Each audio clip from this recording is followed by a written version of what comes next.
नमस्कार, स्वागत है आप सभी का CNN में और मैं हूं हेमंत भट्ट।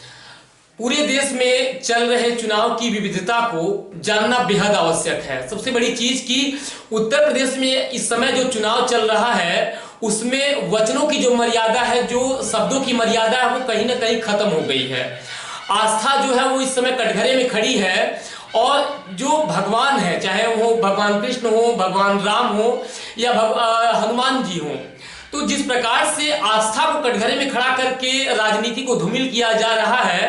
आपने सुना होगा कि जो अपने प्रेस कॉन्फ्रेंस में समाजवादी पार्टी के जो मुखिया है अखिलेश यादव, उनका ये कहना है कि भगवान श्री कृष्ण जो है उनके सपने में बार बार आकर के बताते हैं कि समाजवादी पार्टी की सरकार बन रही है।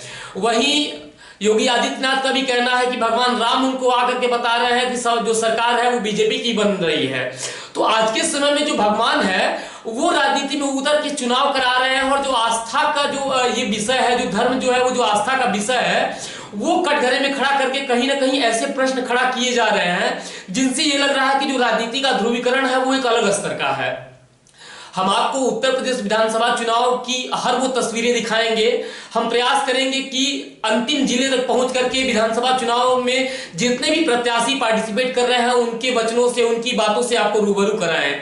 लेकिन सबसे बड़ी चीज कि आपको समझना होगा कि आज के समय में जो चुनाव हो रहा है, जो आप वोट करने वाले हैं वो जो व्यक्ति होगा वो कैसा होगा।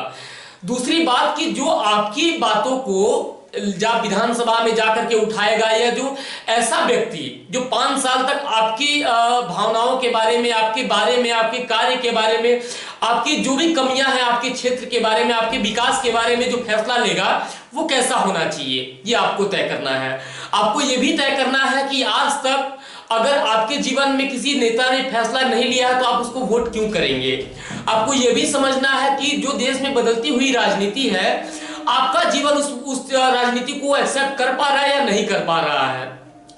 दूसरी मुख्य वजह यह भी है कि जिस प्रकार से 5 राज्यों के चुनाव की इलेक्शन कमीशन ने घोषणा की है, उसमें जो राजनीतिक पार्टियां हैं वो बड़ी तेजी से निकल के कैंपेन करना चाहती है। लेकिन अभी फिलहाल 15 तारीख तक जो इलेक्शन कमीशन है उसने जो रैलियां करने से रोक लगाया है। अगर कोरोना की महामारी है, जो अगर इस परिवेश में और भी केसेस या कोरोना के केसेस बढ़ते हुए नजर आएंगे तो हो सकता है कि जो वर्चुअल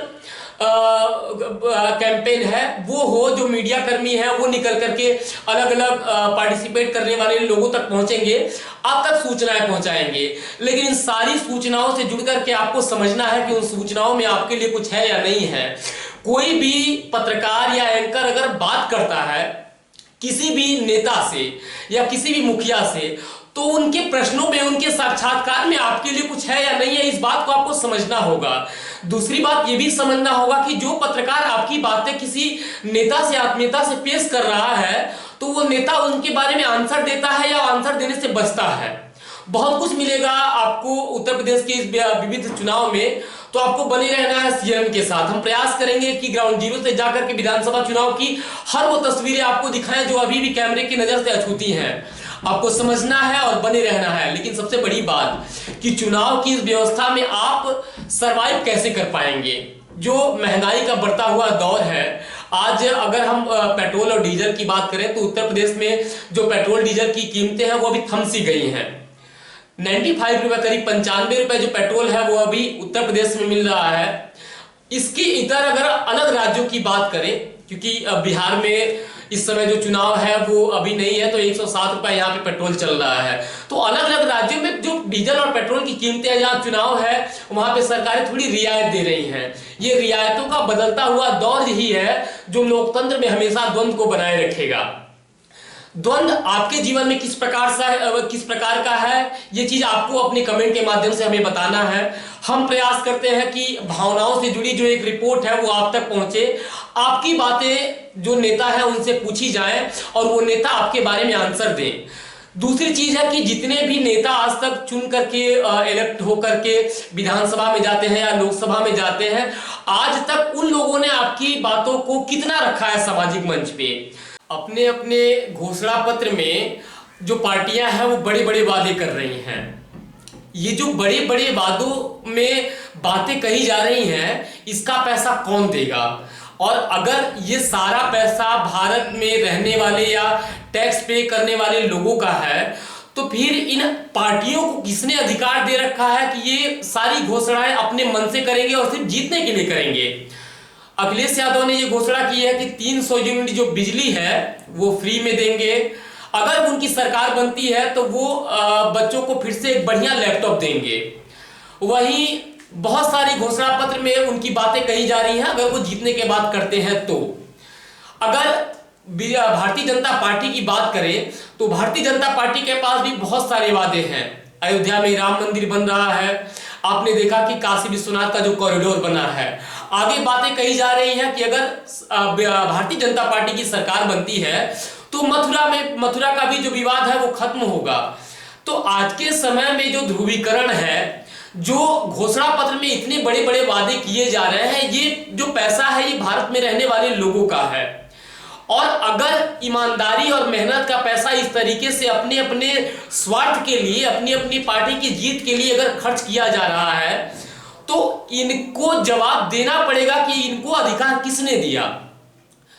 आपको अधिकार और जवाबदेही का मतलब यह है कि 5 सालों में अगर एक बार चुनाव या वोट करने का अधिकार अगर आपको दिया जाता है, तो वो इसलिए दिया जाता है कि आप अपने पर्सनल मूल्यों पे, अपने पर्सनल सिद्धांतों पे अपने आप को जज करें। और आपको समझना है कि आने वाला समय जो है वो आपका भविष्य या आपके बच्चों का भविष्य, कौन सी पार्टियां या कौन सी सरकार ऐसा काम करेगी जिनसे वो सुरक्षित रहेंगे।